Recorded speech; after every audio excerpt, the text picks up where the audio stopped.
It looks like Uber and Lyft warn they'll be forced to shut down service in California if new labor rules stand. Apparently, the state of California is running a full-out assault on the, quote, gig economy, which would mean fewer jobs and higher prices in ride sharing. So basically, California is working to move forward with making them hire their contractors or gig workers as full-time employees, which implies a significant amount of other implications. If you're not a small business owner, you've never had employees versus contractors. There's a whole different set of rules to play by. And so last year, California passed the Assembly Bill 5, targeting companies like Uber and Lyft that offer gig economy jobs in an effort to force them to pay benefits to workers and to pay more in taxes.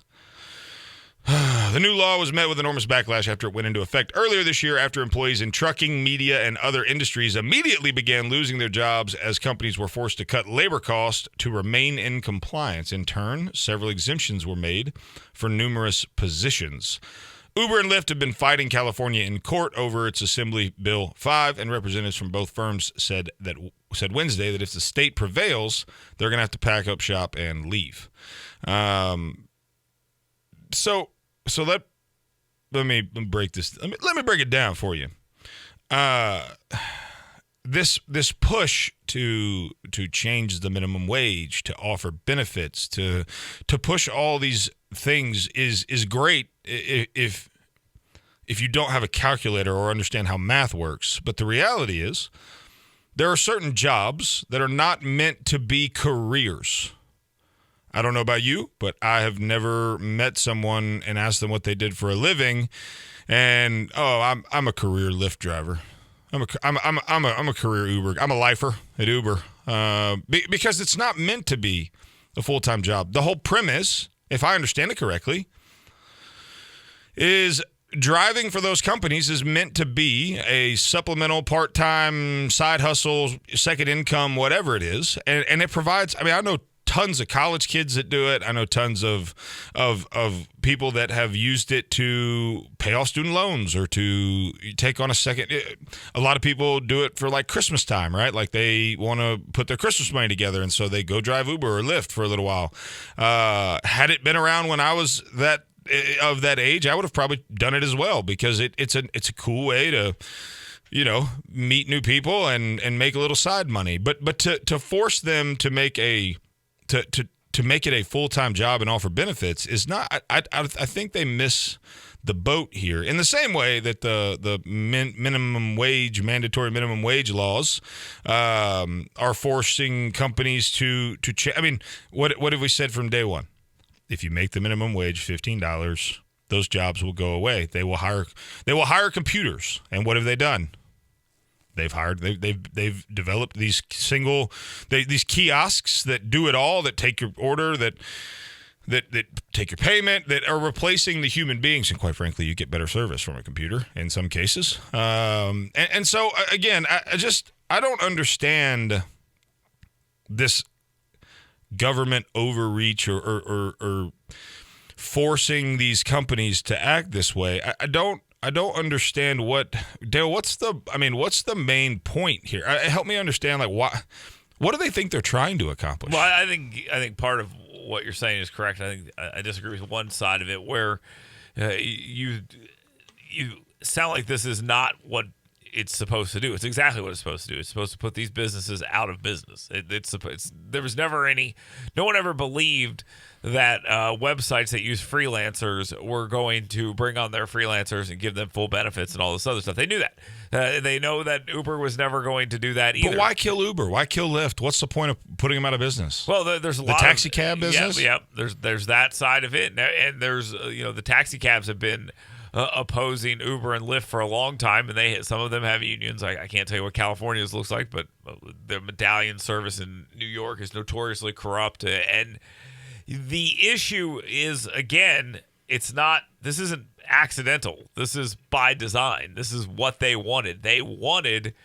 this to create a scenario where these businesses would either acquiesce or die, and that's what they're going to do. And if I'm California, I see what's happening here, and I don't change course because what's happening is you're driving all these people out of the state, and they're going to vote your way in other states and turn Texas purple and all these other things. So that's I don't think that's the goal here, but you're driving your big money people out who can leave, just like New York did. And I think that the issue here is they believe that they can force the remaining people to live in their liberal utopia, but it's not going to work. No, and if you are a citizen of the great state of I can't even say that, the state of California, it would drive. I mean, Phil Mickelson of all people even came out a year or two ago and said, I can't live in California anymore. This is how much money they're taking from me in taxes. They're doing this, they're doing that. Like, if you are a citizen of that state and you see what your government's doing, like, this is what the ballot box is for. If you can leave, you do. I mean, that's basically what it is. Because you can't change it with the vote. Right. Well, and the reason is, and this is, we're looking at as goes California, goes the country.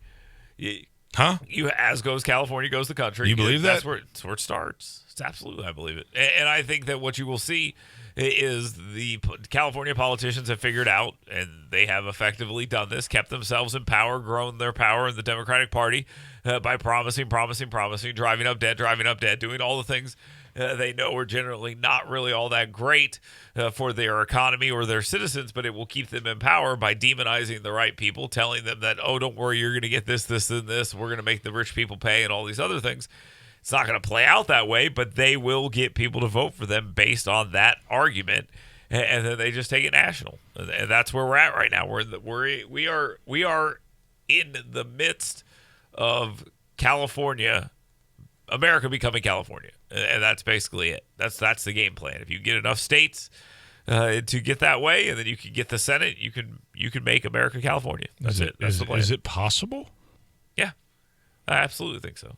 I mean, what are you going to do? Are you going to argue the debt? Are you going to argue the debt angle? Because we've just given that up completely. Might as well just forget about that. If you're a budget hawk, what's the point? I mean, we just add trillions and trillions of debt for no reason, or not for no reason, but we just do it. That's over.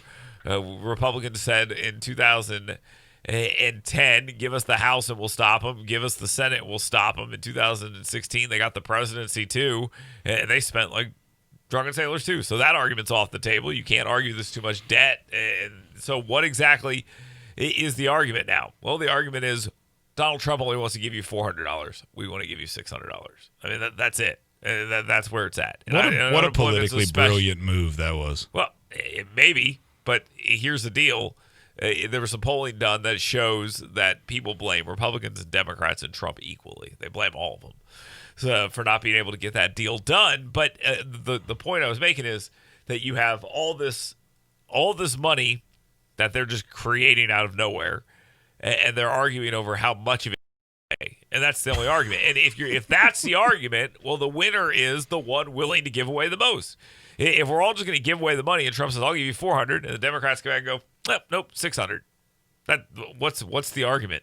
Oh no, we're being fiscally smart and fiscally conservative by saying only $400. That doesn't work.